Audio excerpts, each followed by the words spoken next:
હાલો મિત્રો, સમસ્ત ગુજરાતમાં ડીઝલ અને પેટ્રોલની અછત ઊભી થઈ છે. એના કારણે ખેડૂતો બહુ હેરાન છે. લાઈનોમાં ટ્રેક્ટરો, એક ટ્રેક્ટર સિવાય કોઈ વાહન લાઈનમાં ઊભું નથી પડતું.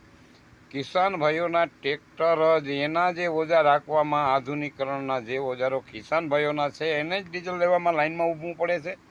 એ સિવાય કોઈ લાઈનમાં ઊભતો નથી. બીજાને ફટનોરું મળી જાય છે. પછી પ્રાઇવેટ વાહન આપતો હોય, કોઈ કંપની હોય, કોઈ ટ્રાવેલ્સ હોય, હરેક વાહનવાળાને ડીઝલ તાત્કાલિક મળી જાય છે. અને એક કિસાન ભાઈઓને જ લાઈનમાં ઊભવું પડે છે. અને આ બધાય જે બ્રેકિંગ ન્યૂઝવાળા આમ એક બાજુ એમ કહે છે કે આપણા વડાપ્રધાન એમ કહે છે કે ડીઝલની અછત નથી. અહીં જામનગર આવીને વડાપ્રધાને એમ કીધું હતું કે ભાઈ તમે ડીઝલ પેટ્રોલ ઓછું વાપરજો ને આમ કરજો ને, એટલે ભડકાવીને ભૂત કરી મેલા બધાને.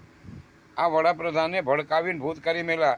વડાપ્રધાન ખાલી આમ ઈશારો કરે ને તો દુનિયા આજ સમજી જાય છે કે ભાઈ આ કંઈક અછત ઊભી થાય. એટલે 100 લીટર જોતું હતું એ 200 મીંડા ભરવા. એમાં જે પૈસાવાળા હતા એ ભરી ગયા. હવે હેરાન કોણ થાય છે? નાના બધા કિસાન ભાઈઓ છે ને, એ બધા હેરાન થાય છે. ભાઈ આવું વડાપ્રધાને ભડકાવીને ભૂત કરી મેલ્યું ગુજરાતને.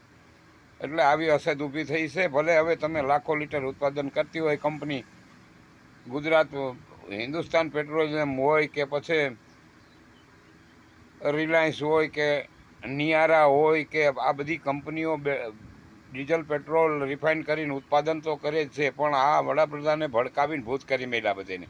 અને ભોગવે કિસાન ભાઈઓ. હવે કિસાન ભાઈઓને તમે તાત્કાલિક ઓર્ડર દઈ દો કે ભાઈ આવે એટલે ફટાફટ એને ભરી દો, જોઈએ એટલું.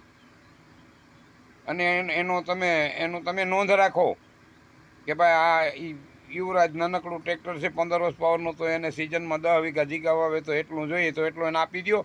પાછો એને ધક્કો જ નથી. જય જવાન જય કિસાન.